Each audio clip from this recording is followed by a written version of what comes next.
The sun burned low over the Texas borderlands, casting long shadows across the parched soil and rusted fencing. Crows circled overhead, their cries echoing like omens in the still heat. A dusty farmhouse stood alone at the edge of 1,000 silent acres, shuttered windows, a faded flag barely stirring. And beneath the porch, boots that hadn't moved in hours. Inside, Jacob Hawk. Granger sat at the kitchen table, hands wrapped around a chipped coffee mug that hadn't seen coffee in 3 days. His eyes, steel gray and worn, tracked the horizon through a cracked window pane. His dog, Bear, lay at his feet, rising only when something shifted in the wind. Granger's body was still, but his mind worked like a gun that hadn't jammed once in 30 years. Delta Force never taught him to rest. Retirement didn't unteach it. A photograph rested on the table, face down. He hadn't looked at it since the funeral. His wife and son, both gone now. Drunk driver. Some things you couldn't fight with a rifle. The land had kept him alive, barely. Mornings planting, evenings fixing busted irrigation lines, nights drinking silence like poison. But even in solitude, rumors found their way across fences and dirt roads. The cartels were moving north again. Coyotes smuggling more than people. Fields burned in Del Rio. Livestock gutted in Presidio. Last week, a neighbor found his ranch hand with no tongue. Jacob had seen that kind of message before. He'd written a few himself.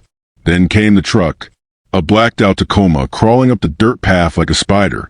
Tinted windows. No plates.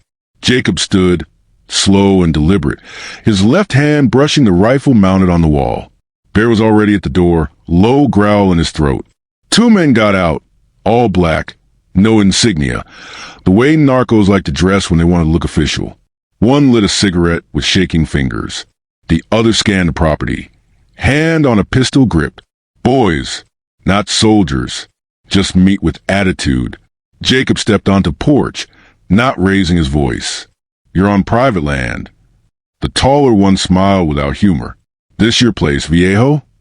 Yeah. We're here on behalf of Mr. Ramirez. He says this land's for sale. Jacob's jaw tightened. It's not. He's offering good money. Jacob shook his head. It's not for sale. The shorter one stepped closer. Maybe you don't understand. This ain't a request. Bear barked sharp and fierce. The man flinched. Jacob's hand dropped beside his thigh, calm as still water. You don't know who I am, do you? The taller one took a step back. The younger one didn't. Jacob studied them both. You boys tell Ramirez that he's playing a losing game, and if he steps foot on this land again, I won't be so neighborly. They left, tires spitting dust in retreat. Jacob didn't move until the sound was gone. That night, he slept with the rifle across his chest and the lights off. The photo stayed face down. He knew what was coming.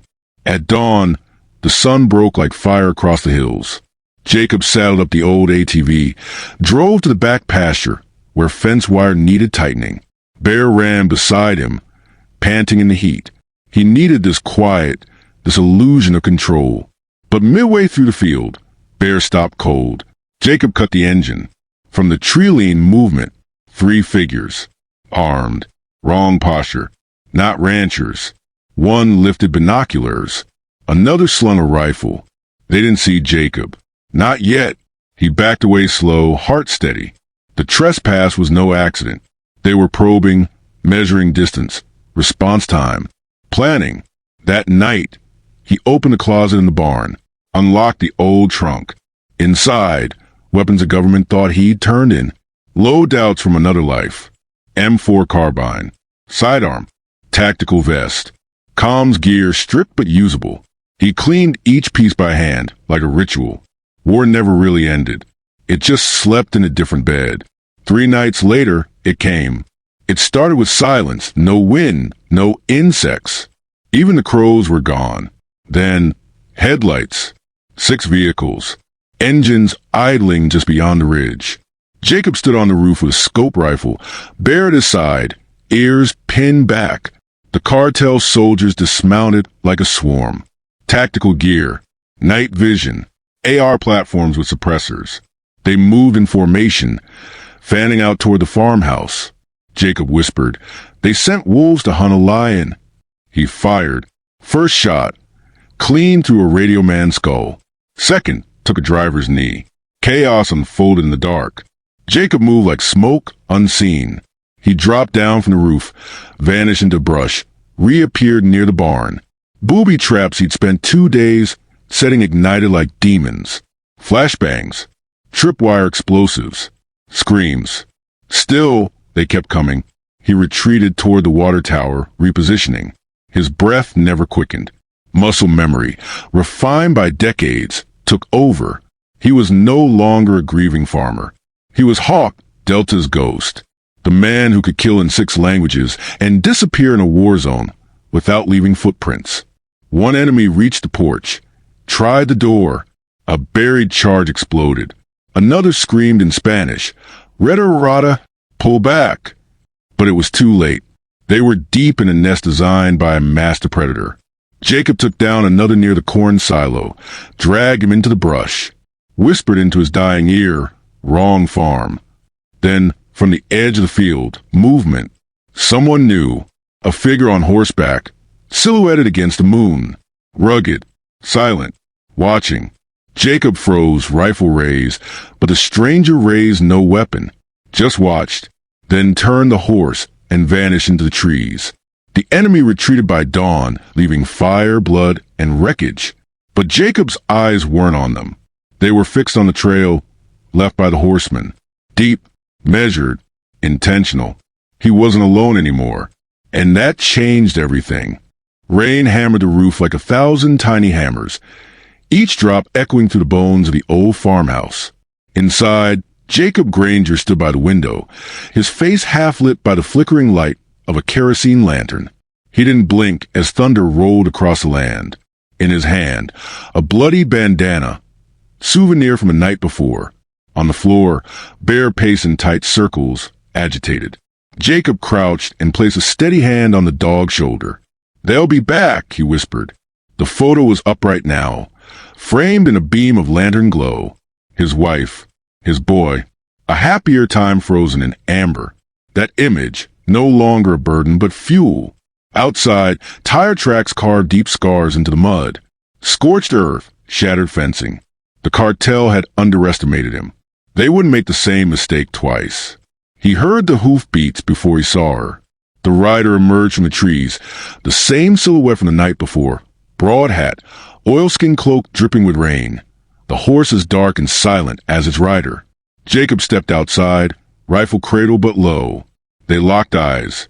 The rider dismounted with slow precision, revealing a woman, native mid-40s, sharp features weathered by years of wind and war. She moved like a shadow with purpose. "I'm Tala," she said, her voice low and steady. Jacob nodded. "Granger." She took in the destroyed yard, the scorched barn, the blood still staining the dirt near the gate. "They'll come again. Stronger." "I know. I saw their second convoy an hour west. 20, maybe more. You can't stop that alone." Jacob didn't respond. He just looked past her toward the ridge line, thinking, calculating. Tala stepped forward and dropped a burlap sack onto the porch. Inside, ammunition, canned food, rope, thermal blankets. Useful things. War things. "I've fought them before," she added. "On other ground. Other lives. They don't stop. Not unless you make them."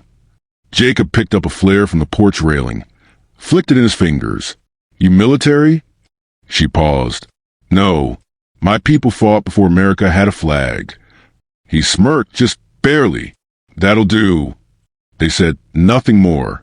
By midday, the rain had turned to mist, leaving the land damp and raw. Together, they walked the perimeter. Jacob pointed out vulnerabilities, broken fencing, blind spots, the collapsed windmill that could serve as a sniper perch. Tala nodded, absorbing everything. When they reached the southern field, she motioned toward the low ground. "They'll try that path. Too much cover. Not enough visibility." Jacob agreed. "We'll mine it." Back at the barn, they worked silently. Jacob opened crates he hadn't touched in years. C4 bricks, copper wire, claymores wrapped in duct tape. Tala laid out a map with charcoal markings, showing entry routes and fallback positions. She spoke little, But when she did, Jacob listened. "You lost someone here," she said suddenly, eyes on the house. He stiffened, then nodded. "Wife. Son. How long ago?" 6 years. I was deployed. Phone call came in the middle of a mission. Enemy fire surrounded us. I couldn't even hear the words right. I got home too late to bury them. Tala said nothing for a while. Then, loss doesn't leave. It just changes shape. Jacob looked at her. "You." She nodded once. "Sister. Taken by the cartel. Sold. Never came back. I've been hunting pieces of her ever since." He didn't ask for details. He didn't need them. They shared something now. Grief welded into armor. That night, they set traps in the rain. Tripwires near the brush, pressure plates hidden beneath wet soil, crude alarms made from beer cans and fishing line. Bear followed them closely, ears twitching at every sound. Inside the house, the silence was warm for once. Tala sat by the hearth, fletching new arrows. Jacob poured 2 mugs of coffee, strong, bitter, perfect. They sat without speaking, the crackle of fire filling the space between them. She glanced at the photo again. "He looked like you." Jacob stirred the coffee slowly. He wanted to be a firefighter, not a soldier. I told him he didn't have to prove anything, that his strength would be different. He would have been proud, Tala said quietly. Jacob swallowed hard. "I hope so." A faint knock shattered the moment. They moved instantly, rifles up, backs to the wall. Jacob signaled to Tala with 2 fingers, circling wide. Bear growled low. Jacob opened the door fast, weapon ready. It was a girl, 12, maybe 13. Soaked to the bone, blood staining her tattered dress, eyes wide with terror. Spanish spilled from her mouth in hurried, broken bursts. Tala caught her before she collapsed. They laid her gently on the couch. Tala checked her wounds, shallow cuts, a busted lip, bruises on her back, branded on her forearm, the symbol of the Montoya cartel. Jacob stared at the mark. Something inside him clenched. "She escaped," Tala said, "probably from one of their vans. Or they let her run." "Bait!" The girl stirred, whispered one word, "Fuego." Fire. Jacob grabbed the binoculars and climbed to the roof. Far off in the distance, smoke rose, not just from one source. Multiple. "They're torching the farms," he muttered, "pushing everyone this way." He climbed down and looked at Tala. "We're the next stop." She glanced at the girl. "We stay?" Jacob looked around the house. Scarred walls, broken windows, memories buried in every nail and board. He nodded. "We stay." Outside, thunder rumbled again, and the hunt began anew. The first scream came just before dawn. Jacob bolted upright from the floor beside the girl's cot, rifle in hand before his eyes had fully opened. Tala was already at the window, her silhouette tense against the first gray light of morning. Outside, fire licked the edges of the tree line, red tongues dancing the mist, licking at the sky like a war cry. "They're here," Tala said, voice cold and steady. Jacob looked down at the girl. Her eyes wide, breath shallow, fingers clutched around the hem of his old Delta Force jacket. She didn't cry. She just stared, hollow, already knowing what was coming. He stood and shouldered his weapon. Positions. Tala moved fast, silent. They had laid everything out for this. Kill zones, retreat points, booby traps wired with military precision. Each defense a line in the dirt they dared the cartel to cross. Through the haze, the convoy appeared. Trucks armored with stolen metal, headlights off, silhouettes packed tight with men. Maybe 25, maybe more. All armed, all hungry for blood. At the front of the pack, a sleek black Suburban rolled to a stop. Out stepped a man in a gray suit, perfectly tailored. Even here in the dirt, he looked around as if he owned the horizon. Cesar Montoya, Almedo, the ghost behind the cartel's worst atrocities. Sharp jaw, hollow eyes, and a predator's calm. Jacob exhaled slowly, brushing his thumb over the trigger guard. He came himself. "He's sending a message," Tala replied. "He thinks this is already over." Bear barked once, sharp and low. That was a signal. The first tripwire snapped. Explosion. Two men catapulted into the air, limbs flailing, fire chasing their screams. Chaos cracked open like thunder. Rifle rounds whined through the air. Montoya's men scattered, shouting in Spanish. Some ran into the woods, right into the bear traps hidden beneath leaves. Screams followed, then silence. Jacob moved like a whisper. From rooftop to cornfield, never in the same place twice. Every bullet fired had purpose. Every shot found flesh. Tala moved through the trees with terrifying grace, her bow singing death. Arrow through a throat, arrow through an eye. She was no soldier. She was a storm. Montoya stood untouched, watching it all, arms behind his back. Then, slowly, he raised a flare gun into the sky and fired. Red light arced into morning. A second wave emerged from the south. More trucks, more bodies, flanking wide. Tala cursed under her breath. He's trying to corner us. Then we break the circle, Jacob said. He signaled with his radio, one long pulse. Behind the barn, a fuel tank they buried weeks ago detonated, fire rising 50 feet into the air. The blast knocked out the rear line of Montoya's men and bought them time. Jacob ducked into the farmhouse, heart hammering. The girl huddled in the kitchen, silent. He dropped to his knees, cupped her face gently. I need you to stay here. Do not leave this room. She nodded. Bear barked again. Tala screamed. Jacob sprinted out just in time to see her hit the ground, legs soaked with blood, a bullet tearing through her calf. Two gunmen advanced on her position. Jacob didn't hesitate. He raised his sidearm and dropped both with clinical precision. Then he was at Tala's side, dragging her to cover behind a collapsed water trough. I told you, she hissed, gritting her teeth. Don't die easy.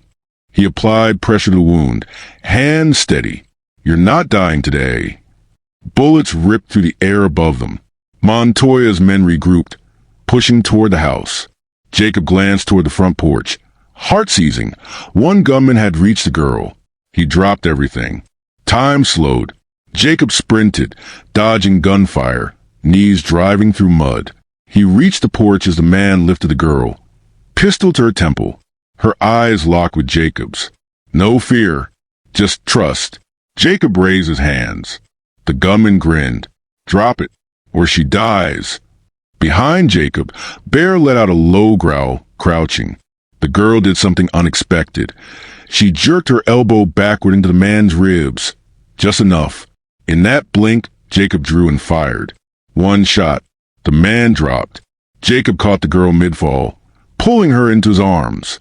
Blood, not hers, soaked his sleeve. He held her close, whispering, You're safe now. You did good. Gunfire waned.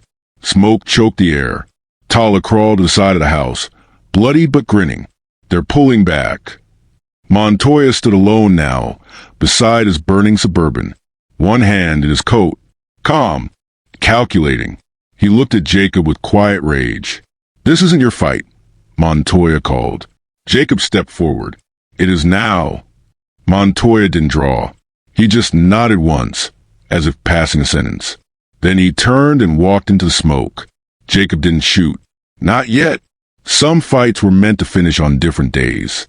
Later, inside the house, Jacob stitched Tala's wound by lamplight. The girl slept beside the fire, hand curled around Jacob's old patch. You stayed, Tala said, voice low. Jacob kept stitching. Yeah, she's not your blood. She doesn't need to be. Outside, the wind picked up, carrying ash and dawn across the land. The sky bled orange. The earth was scarred but quiet, alive. Tala sat up, wincing. He'll come back. With more. Jacob looked at the horizon. I'll be ready. The storm broke just after midnight. Lightning carved jagged veins across the sky, illuminating the smoldering wreckage of what had once been a fence line. Rain slammed the tin roof of the barn like gunfire. Inside, Jacob Granger sat at a workbench, hands blackened with gunpowder, eyes locked on a map spread beneath a kerosene lamp. Circles. Arrows. Red ink. He hadn't slept. Couldn't afford to. Tala lay on a cot nearby, her leg bandaged, body tense even in sleep. She stirred as thunder shook the rafters, her hand instinctively drifting to the blade under her pillow. The girl, Eva, curled up near the fire, wrapped in Jacob's old army jacket, breathing slow and steady. For the first time since she'd arrived, she wasn't afraid. Jacob looked at them both, then back at the map. Montoya wasn't done. Not with this kind of loss. The man had walked into the fire and left alive. That meant he'd come back. Not out of strategy, but pride. Men like Montoya didn't accept defiance. They crushed it. Jacob knew this wasn't about land anymore. It was about message. Survival wasn't enough. He had to make sure Montoya never stepped near the soil again. He stood and crossed the hidden locker beneath the barn floor, pried it open, and pulled out a long case. Inside, an M2010 sniper rifle, matte black, pristine. A gift from a life he'd buried years ago. He assembled it slowly, reverently. With each click and turn, something inside him hardened. Not hatred, not vengeance. Resolve. By morning, the air was thick with silence. No birds, no wind, just heat building under the belly of the clouds. Tala stood beside him on the ridge, limping but ready, a rifle slung across her back. Eva clung to her hand, eyes full of questions she didn't know how to ask. "She doesn't want you to go," Tala said. Jacob knelt in front of the girl. "I have to. He won't stop until I make him." Eva nodded slowly, then reached into her pocket and pulled out a folded scrap of cloth, his Delta Force patch. She placed it in his hand. "Bring it back," she whispered. Jacob closed his fingers around it. "I will." He rode out before the heat could rise too high, horse cutting through the canyons with ease. Tala had told him an overlook 2 miles west where Montoya was regrouping, using an abandoned farmhouse as a base.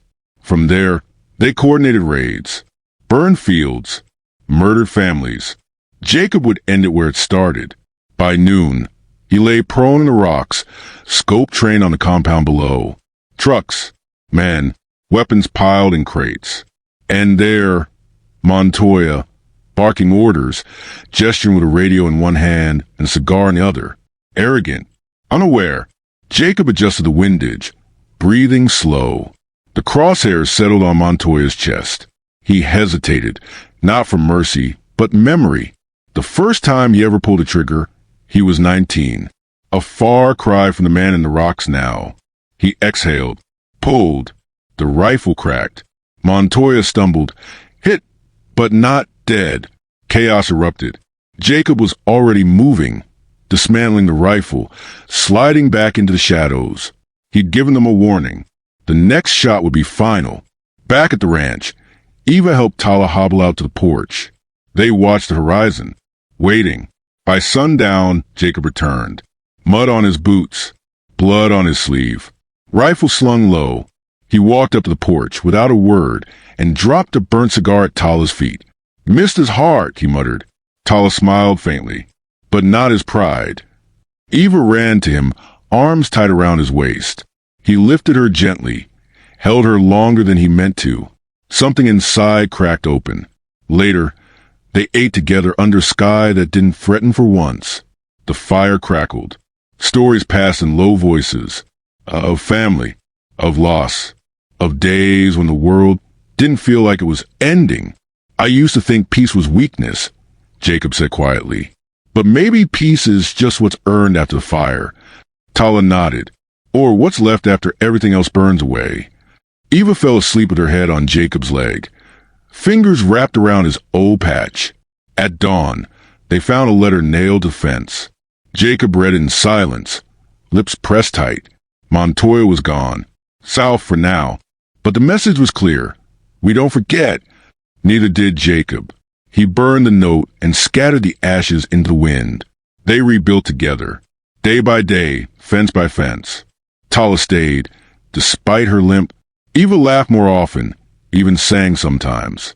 The farm slowly breathed again.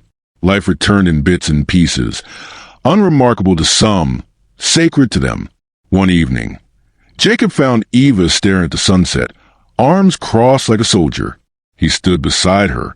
"You still scared?" he asked. She shook her head. "Not anymore." Jacob smiled. "Good." He turned to walk back, but paused. The wind carried something strange.